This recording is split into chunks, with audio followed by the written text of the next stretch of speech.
meu nome é Lili, bem-vindos a mais um vídeo aqui no canal Li no Livro, e hoje é dia da gente falar da segunda parte dos melhores momentos dos livros do primeiro ano de Stephen King em ordem cronológica.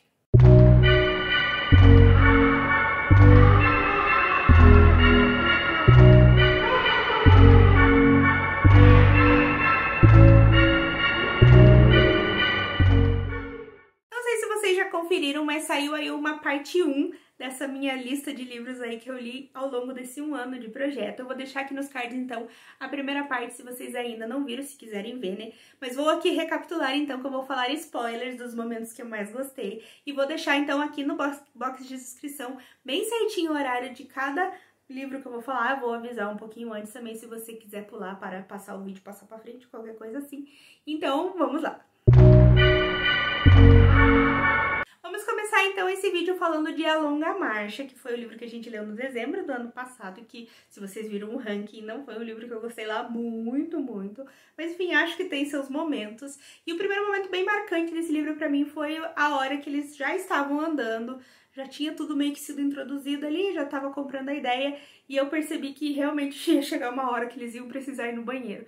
E é extremamente chocante você pensar isso, que eles não podem parar, mas eles precisam fazer as necessidades, enfim, eles comem, tomam água ali que é dado pela organização, e quando essas cenas acontecem é extremamente errado. Outra coisa bem interessante é a forma como eles dormem ali durante essa marcha, que eles basicamente estão cochilando e andando. E é extremamente interessante porque eu acho possível, entendeu? Você tá num estresse tão grande ali que você consegue, ao mesmo tempo que você descansa, você continua fazendo exercício. Então, acho que eu comprei bastante essa ideia e é bastante interessante. E mesmo sabendo o plot do livro, né, que os meninos vão morrer, que só vai sobrar um, que só vai ter um vencedor, ainda é bem agoniante quando eles começam a morrer e você começa a ver que tem vários ali que acabam fazendo algum tipo de amizade, começam a criar laços. E eles vão morrer, e eles começam a morrer, e é bem errado. Apesar de achar o plot fantástico, eu acho realmente muito bom a ideia que ele teve. Você percebe de longe que é um adolescente escrevendo, que é um jovem adulto escrevendo, porque tem umas fantasias, assim, que realmente, meu Deus, nada a ver. Tem aquela cena que o cara para... Primeiro que o protagonista tem super aquele amor pela namorada, mas ele para e lá dá um beijo numa menina que tá na beira da estrada. Até essa parte aí tudo bem, né? O cara tava ali quase morrendo. Mas tem uma hora que um outro cara vai lá e tá um tchak-tcheves com a menina, meio que o rolê acontecendo. É tipo, é muito fantasia de adolescente querer pensar nisso numa hora de tamanho estresse. Então, realmente falta bastante ali pra chegar onde deveria. Outra coisa que eu sempre comento é que eu acho ele extremamente raso da ponto de vista de construção de mundo, porque as pessoas veem aquelas crianças e aqueles adolescentes morrendo e elas não fazem nada, elas não são manipuladas, não tem por que elas gostarem de assistir aquilo, entendeu? Não faz sentido nenhum. Ok, se fosse até pessoas adultas, eu acho que até seria interessante, talvez assim as pessoas não se portassem umas com as outras, mas por ser adolescentes eu não compro essa ideia desse lugar onde as pessoas gostam de ver 99 meninos morrendo. Enfim, né? E o final também eu não gostei bastante, assim, acho que tem ali um quê filosófico, um quê pra deixar em aberta a interpretação de cada um, mas pra mim não funcionou, eu esperava uma coisa mais grandiosa, depois de 300 páginas de você acompanhando os meninos caminhando. Vamos falar agora então de A Zona Morta, um dos meus queridinhos. Eu sempre vou falar isso todo começo de livro, né? Esse aqui é um dos meus queridinhos, é óbvio que é. Mas enfim, gosto muito dessa história, eu acho que ela já começa com um pontapé super legal. Aquela cena do parque em que ele começa a usar o poder dele, pra ganhar dinheiro. Você vê que vai dar ruim, você vê que aquela tensão crescendo, no começo tá todo mundo empolgado, mas aí depois de um tempo a namorada já fica assim, eita, o que tá acontecendo? E logo em sequência, então, que ele deixa ela em casa, ele já sofre aquela cena do acidente. A cena do acidente é muito boa, a descrição dele voando de dentro do táxi é muito legal. E, enfim, acho que funciona super bem pra te acelerar nesse começo de livro. Como eu já comentei anteriormente, eu tinha lido a sinopse desse livro e é legal porque ela é uma sinopse que conta, porque basicamente fala sobre o político, e o político vai acontecer, sei lá, no terceiro terço do livro, sei lá, bem pro final. Mas foi interessante porque o Zona Morta tem diversos momentos ali que são extremamente parados, não tem muita coisa acontecendo, e só é legal porque é o King escrevendo, porque se não fosse, acho que a gente ficaria entediado muito rápido. E eu acho que saber o que ia acontecer, assim, digamos, qual era o plot principal, me fez querer continuar cada vez mais e querer chegar logo nessa parte. Mas eu acho que é unânime com todo mundo que eu conheci, que eu conversei sobre esse livro. A melhor parte é a parte do Castle Rock, a parte que ele pega o Frank Dodge. É muito bem feito, muito legal a investigação, a forma como ele vai no lugar, vê acontecendo, né? Ele tem que passar por isso, tem que ver o cara estuprando a menina, matando ela, pra daí eles irem atrás. Eu, como sou uma pessoa extremamente perdida, ele falou assim... pro policial, né, pro Bannerman, acho que é Bannerman o nome dele, falou, ó, é o Frank Dodge. Daí eu falei, caramba, quem será que é Frank Dodge, né? Daí eu tive que voltar na cena que ele entra na delegacia e tem o Frank lá, então, que era um dos policiais, a cena dele se matando, enfim, perfeito. Esse arco, se você não gosta do resto, já vale o livro. A parte mais chata do livro pra mim foi aquele arco insuportável dele sendo tutor daquele menino.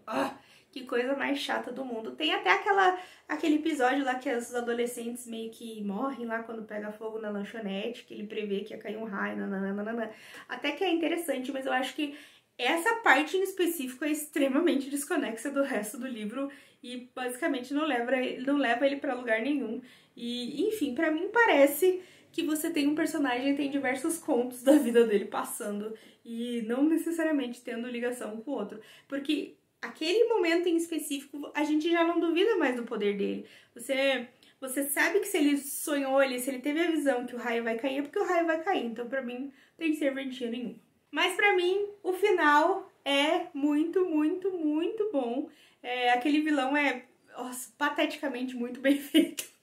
Adoro muito a construção daquele vilão, porque você odeia ele com todas as suas forças. E é muito legal, porque você sabe que ele está indo fazer uma coisa, né, bem errada, digamos assim, né? Porque ele tá indo assassinar uma pessoa, mas você tá do lado dele e você quer que o cara morra, porque pelo menos eu estava, né? Já meu senso de moral totalmente morreu naquela hora, eu só queria que ele assassinasse o cara. E no fim tem aquele plot twist, o cara pega o menininho, faz ele de refém, todo mundo vê que ele é um cretino idiota e, enfim, o cara, né, perde o que ele estava fazendo, mas infelizmente o nosso protagonista maravilhoso, né, morre. Mas enfim, gosto muito dessa história e acho que funciona tudo bem, todos os aspectos dela muito bem, perfeito. Um livro agora do meu top 3, esse sim é um dos queridíssimos, A Incendiária. Gosto muito como esse livro começa, eu acho que aquele ritmo frenético de fuga põe a gente assim num rolê muito legal, porque você não conhece os personagens, você não sabe exatamente por que eles estão fugindo, você não sabe de onde vem os poderes da Charlie, do Andy, mas você já toma partido deles, você já tá com eles pro que daí vier. E eu acho que é muito legal pela construção de conexão que a gente tem com os personagens aqui, já ser colocado nesse rolê frenético. Então, é uma baita escolha do King. Gosto muito também quando ele começa, assim, uma coisa aleatória e depois ele vai explicar o que aconteceu antes, até chegar àquele ponto. Uma das melhores coisas desse livro que eu acho, assim, que é uma das mais inteligentes é o poder do Andy, né? Porque ele tem aquele poder de manipular as pessoas que é extremamente útil, né? Mas ao mesmo tempo ele perde, né? Porque ele tem a dor de cabeça, ele fica mal e tudo mais. E eu acho que isso dá um equilíbrio muito legal pro livro, porque não é aquele poder que você pode usar desenfreado. Aí, em contrapartida, nós temos a Charlie X-Men aqui, né? Que faz o que quer, quando quer, do jeito que quer. E, enfim, só rola, entendeu? Então, ao mesmo tempo que ele criou um personagem muito inteligente, ele criou ali digamos, quase um erro narrativo, né? Que é o poder da Charlie. Uma das cenas mais legais pra mim foi a cena em que a Charlie taca fogo nos policiais, queima tudo, bota pra quebrar lá na casa daquele casal que ajuda eles. Inclusive ela põe fogo na casa, né? Opa, acontece. Mas eu acho muito interessante porque você tá esperando aquele momento, você tá esperando até ela, nossa, botar pra quebrar e realmente acontece. Eu acho muito, muito, muito legal essa cena e na adaptação isso é muito bem feito, então fica a dica. A segunda parte também eu achei muito legal porque eles então introduzem aquele novo vilão, né, que se aproxima da Charlie, faz se passar ali pelo faxineiro e tudo mais. Vocês viram que eu não estou citando quase nomes, né, porque eu sou uma pessoa que esqueço tudo, então vai ficar sem nome mesmo. E eu acho muito legal como ele se aproxima dela, meio que usa da inocência dela pra conquistar e tudo mais, e no fim ele é o cara mais errado ali do rolê, quase. Os caras que estão prendendo ela também são errados. E é muito angustiante, né? Porque enquanto você tá naquele primeira metade, você tá no clima de perseguição e sentindo muito nervosa, depois você fica nervosa por outros motivos, que é você ver ela sendo manipulada, enfim, e que dó. Eu gostei também bastante do final desse livro, apesar de ser extremamente triste, né? Porque a forma como o Andy morre é muito triste. Mas eu achei muito legal a cena dela tacando fogo de novo e tudo. As cenas que ela taca fogo pra mim são as melhores. E, enfim, ela saindo, caminhando no meio de todo mundo sabendo que é ela, mas, tipo, quem que vai se pôr na frente de uma menina daquele jeito, né? Enfim, achei bonitinho também ela ficar com o casal que ajudou eles e tudo mais. E é extremamente triste ela ir embora, né? Esse é um dos livros que com certeza eu queria uma continuação, o King revisitar essa história em algum momento, porque queria muito saber o que aconteceu com a Charlie, já que ela basicamente vai embora sozinha pro mundo. Vamos agora a uma das minhas decepçõezinhas do ano, que foi a Autoestrada, né, que é do pseudônimo do Richard Bachman. Eu comecei esse livro totalmente comprando a ideia, eu achei muito interessante essa história de ele ter que mudar da casa e do trabalho dele por nada, entendeu? Porque os outros decidiram por ele que isso ia acontecer. E é extremamente... você compra essa ideia de ele estar extremamente revoltado com essa situação. E faz todo sentido. Só que eu acho que as coisas ali meio que degringolam, assim, pra você. Ele perde um pouco o apoio que eu tinha.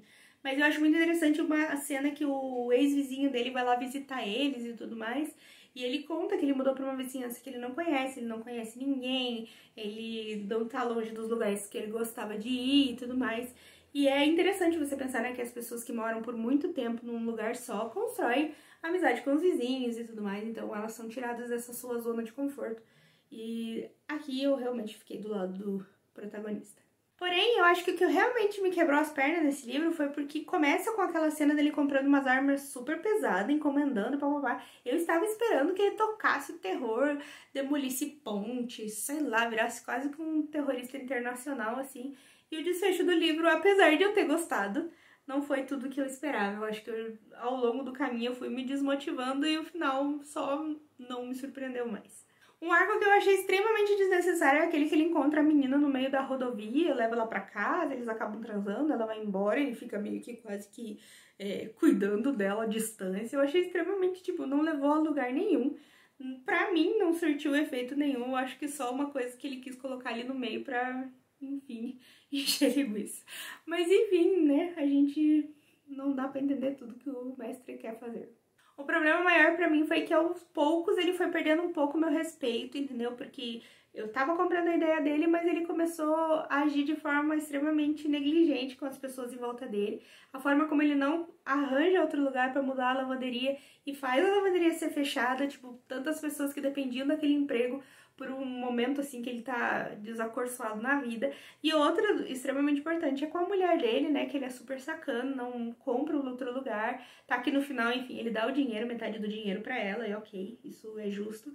Mas ao mesmo tempo, poxa vida, né, você tá passando por um momento difícil, mas você não tá nem aí pras pessoas em volta de você.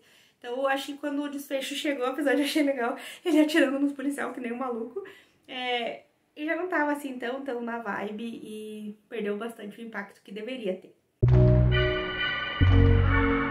Vamos falar então do nosso único livro de não ficção, Dança Macabra, em que o King fala aqui um pouquinho sobre os livros e filmes de terror.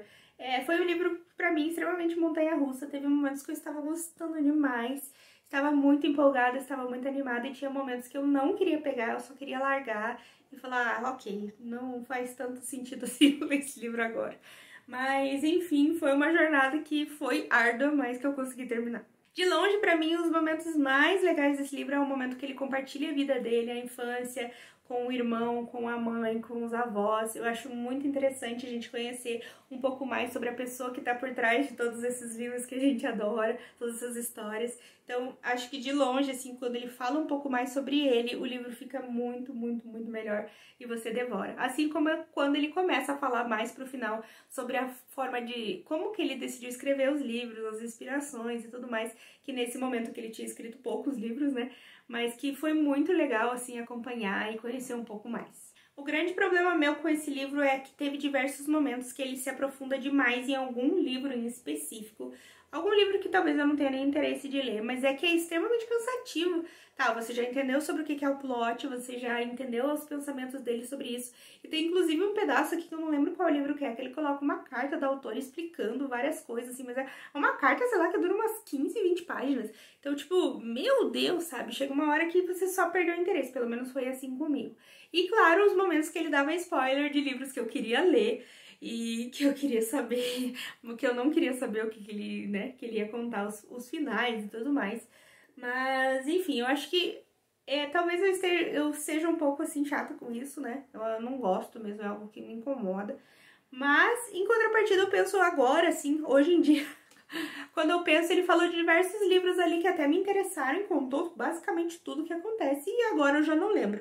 Então, talvez, assim, nem foi tão impactante, mas eu pulei realmente duas partes desse livro que eu não queria saber, que é a parte que ele fala sobre o bebê de Rosemary, que eu quero muito ler, e Matadouro 5, eu acho que se eu não me engano, que é outro livro que eu quero muito ler. Entretanto, eu tenho muita vontade de um dia fazer um projetinho para ler esse livro de forma assim, depois que eu conseguir ler muitos livros que tem aqui, pelo menos os principais, fazer uma releitura, eu acho que vai ser super enriquecedor, entender um pouco mais, talvez alguns filmes, porque você não saber exatamente sobre o que ele tá falando, às vezes incomoda ou só não faz diferença. E acho que isso que o livro perde bastante, ele acabou ficando aí nas últimas colocações. Vamos falar então do meu amorzinho Cujo, que foi uma das últimas leituras extremamente surpreendente. Eu queria começar falando sobre ele, que eu não sabia exatamente qual era a origem da fúria ali do Cujo, né, do que estava acontecendo. Porque ele é mordido pelo morcego, ele, né, pega a raiva, mas como teve aquela introdução com o Frank Dodge, o espírito do Frank Dodge, eu não sabia exatamente se era só uma origem, digamos, uma doença mesmo, ou se teria alguma coisa de sobrenatural. Então eu fiquei investigando o que iria acontecer e criando teorias. E eu achei sensacional aquela primeira cena em que o Frank Dodge tá se passando ali pelo cachorro no armário do menininho. E é muito errado, porque você passa todo o medo com ele errado. A primeira cena aqui que me deixou assim, eita, em relação ao Cujo, é aquela cena em que os caras vão levar o guincho, né, entregar o guincho que a mulher comprou pro marido ali, né, na oficina, e o Cujo está, então, escondido nas sombras, ele já tá com raiva e ele começa a rosnar. E os caras escutam aquele barulho absurdo, assim, e correm pro carro. É muito errado, você já vê que o bicho vai pegar e não vai aliviar. Eu acho muito inteligente a forma que o King criou toda essa situação para que a mãe e o filho fiquem dentro do carro e o Cujo esteja ali fora, porque primeiro a família decide viajar, né? A mãe viaja com o menino, o pai acaba ficando, mas ele acaba sendo morto junto com o melhor amigo. Daí o pai da família decide viajar também, né? Que é o Vic, né? Ele vai uma viagem de negócios. Eles decidem, né, a família que ia viajar decide não entregar mais a correspondência, então o carteiro não vai mais. É assim, uma sucessão de desgraça que acontece para chegar naquela situação, que é muito inteligente, assim, vai fechando os retalhos, eu acho extremamente bem pensado. Outra coisa bem interessante que o tempo todo que ela ficava pensando, a dona pensando, eu conseguiria correr até a casa, eu falava, então corre logo, meu Deus do céu, vai lá, faz o que tem que fazer.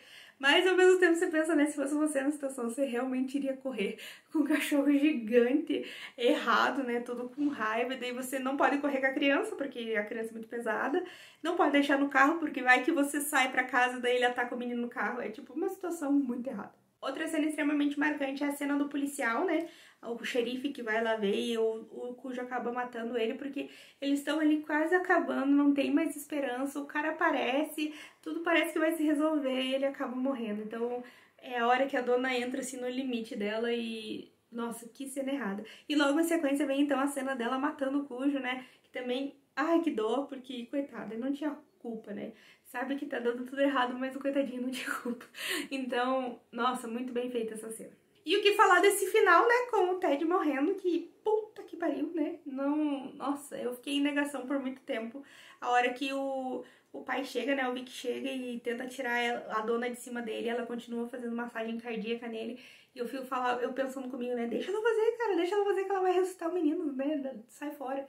E no final não acontece, então acho muito inteligente do Stephen King ter coragem de fazer um final desse, porque é pesado, enfim, muito errado, né, muito errado. Mas enfim, acho que eu gostei demais, eu não esperava e, nossa, não esperava mesmo.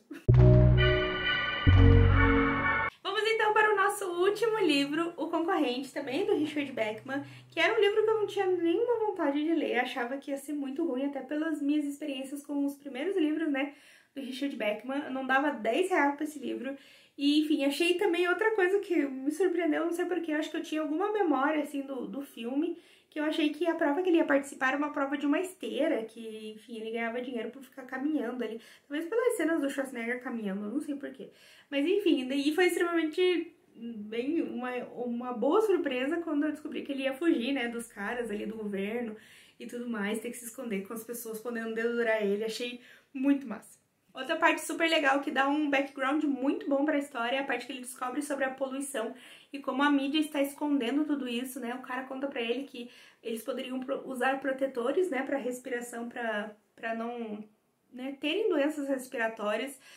Com 10 reais ali, ele cita alguma coisa como isso, é super fácil de fazer, mas o governo não conta, eles usam os próprios e deixam uma população ali que se dane, entendeu? Ficar toda doente. É muito legal porque dá uma ideia super de revolta mesmo, porque além dele estar sendo perseguido, além da família dele estar ruim, tem muito mais coisa envolvida.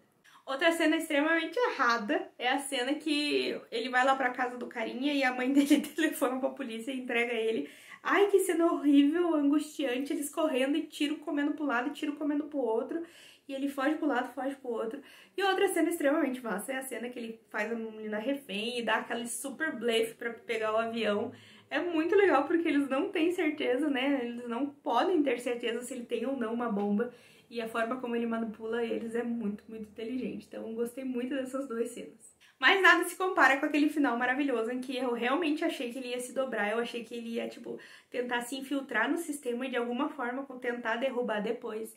E ele não mete o louco e chuta o balde e sequestra o avião e taca no prédio. Muito, muito, muito bom. Eu espero que venha aí pra frente. Está anunciada uma adaptação que é pra ser mais fiel ao livro. Eu espero que todas essas cenas maravilhosas que são escritas aqui sejam então passadas pro filme, porque eu quero muito ver esse avião enfiado dentro do prédio dos lazarentos que enganam todo mundo. Então, galera, por hora é isso. Obrigada por assistir o vídeo até aqui. Espero que vocês tenham gostado aí das minhas percepções. Comenta aqui embaixo o que vocês acharam desses livros. Se puder dar um espacinho pra não dar spoiler pro pessoal que for ler depois. Mas eu quero muito saber a opinião de vocês. Também, se ainda não é inscrito no canal, se inscreve, curte, compartilha e ativa o sininho pra estar por dentro de tudo que sair aqui nesse mês do King. E a gente se vê, então, por aí.